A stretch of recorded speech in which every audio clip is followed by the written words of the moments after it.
안녕하세요. 김태훈의 현명한 투자자 방송 시작하겠습니다. 오늘은 영풍재지에 대해서 좀 말씀을 드리겠는데요. 이 영풍재지가 지금 결에 정지됐습니다. 최수진 그 대한금속도 마찬가지고요. 그렇게 된 이유가 이 금감원에서 이 검찰에다가 이 그 영풍재지와 대한금속이 주가 조작 혐의가 있다 해서 고발을 한 게 이제 검찰에서 바로 그 수사 착수하면서 거래소에서 거래 정지를 시켜버린 거죠. 그래서 이 혐의를 벗기 전까지는 거래 정지가 계속 유지될 가능성이 큽니다. 그런데 이 영풍재지의 이 주가 조작 사건을 이해하기 위해선 영풍재지의 매각 과정을 한번 살펴보셔야 됩니다. 이 영풍재지는 창업주가 특이하게 아들들이 아니라 이 후처라고 해야 되나요? 뒤늦게 결혼한 그 두 번째 마누라에게 경영권을 넘겨줬습니다. 그러면서 이게 좀 이슈가 됐는데요. 이 노무정 씨가 좀 머리가 있나 봅니다. 똑똑하신 분인지 그 사모펀드를 만들어서 그 사모펀드에 일단 영풍재지를 매각을 합니다. 거기서 한 650억 정도를 챙긴 걸로 나오죠.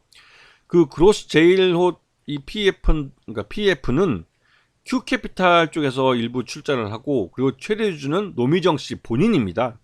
즉 오른쪽 주머니에서 빼서 왼쪽 주머니를 집어넣은 것에 불과하지만, 일단은 뭐 공식적으로는 노미정 씨는 영풍재지를 상업펀드 PF에 매각한 걸로 나오죠.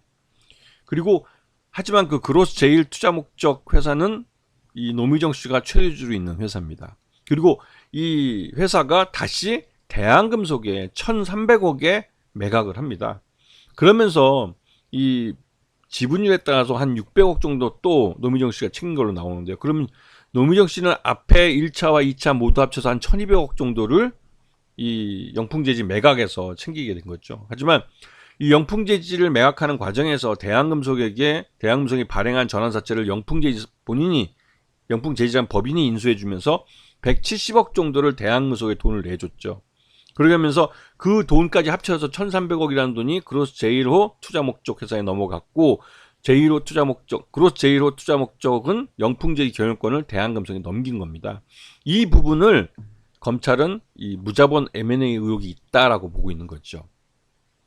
그렇게 해서 대한금속이 영풍재지의 최주주가 됐고, 그 이후로 영풍재지 주가는 죄송합니다.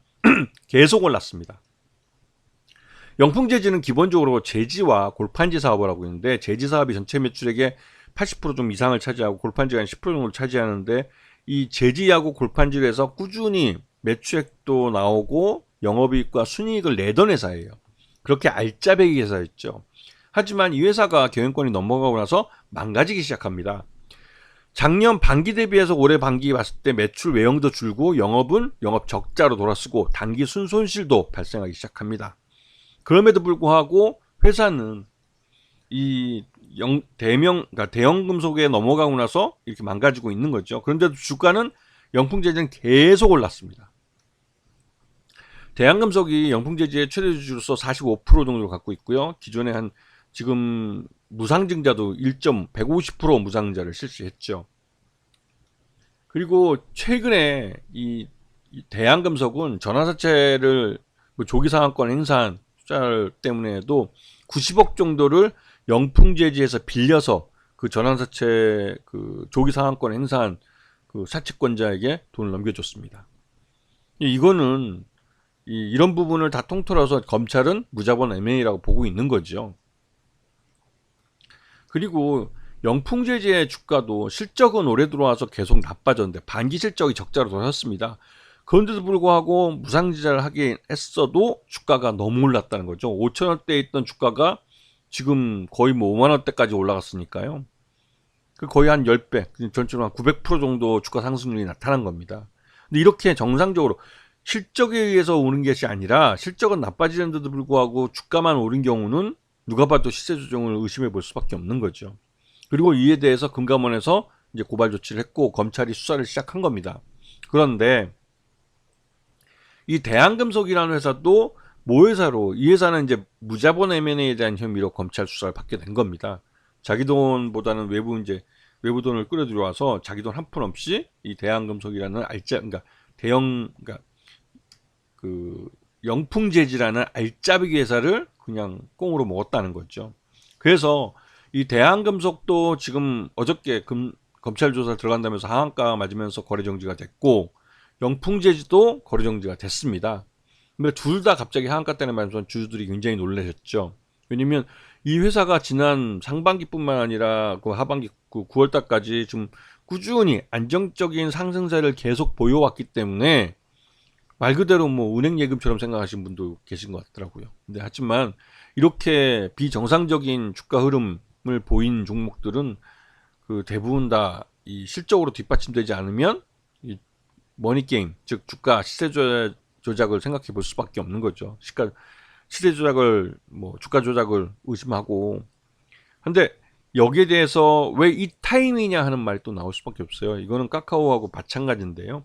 이 중앙지검에 대한 그 국감이 시작되면서 이 검찰은 자신들이 주가 조작이나 시세 조정에 대해서 엄벌을 하고 있고 또 책임감을 갖고 수사를 하고 있다는 걸 이 국민들한테 보여주고 싶은 겁니다. 그래서 가장 대표적으로 이 카카오가 SM 인수를 하면서 시세 조정한 혐의가 굉장히 유명하고 언론도 많이 탄 사건이 있죠.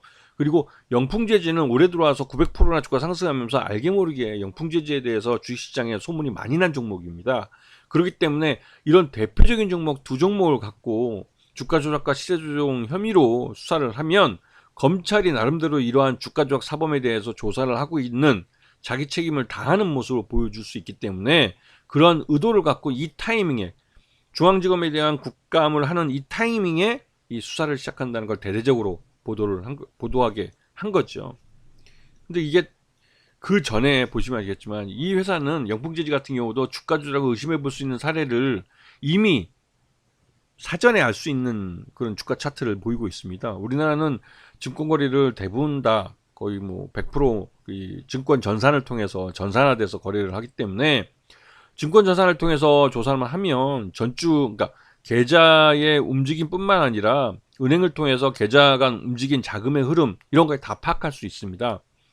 그런데 이걸 뒤늦게 이 타이밍에 터뜨린 것은 다분히 의도가 있다고 생각되는 거죠. 물론 주가 조작이나 시세 조정은 중대 범죄입니다. 이거는 자본시장법에서 굉장히 중범죄로 취급하는 거기 때문에 이런 짓을 했다면 당연히 처벌을 받아야죠. 하지만 이러한 사건이 이런 타이밍에 터진다는 거. 항상 그래서 이 중앙지검이나 이런 그 검찰에 대한 이 국감이나 이런 이슈가 있을 때는 항상 조심하셔야 되는 겁니다. 주식시장이 유탄을 맞을 수가 있는 거죠. 이런 지금 현재 이 영풍제지와 뭐 대한금속은 아마도 이 수사가 본격화되기 전까지는 거래가 풀리지 않을 겁니다. 그리고 이 수사에 대해서 이 주가 조작이나 시세 조정에 대한 혐의가 나오면 거래가 정지되고 내년 3월 달에 감사보고서를 내야 되는데 이 외부 감사인이 감사 의견 안 줄 가능성이 커요. 그렇게 되면 상장 폐지까지도 갈 수 있습니다. 이런 부분을 진짜 조심하셔야죠. 그래서 실적이 동반되지 않은 종목을 매매할 때는 굉장히 조심하셔야 됩니다. 아시겠죠? 자, 오늘 방송 여기서 마치겠습니다. 감사합니다.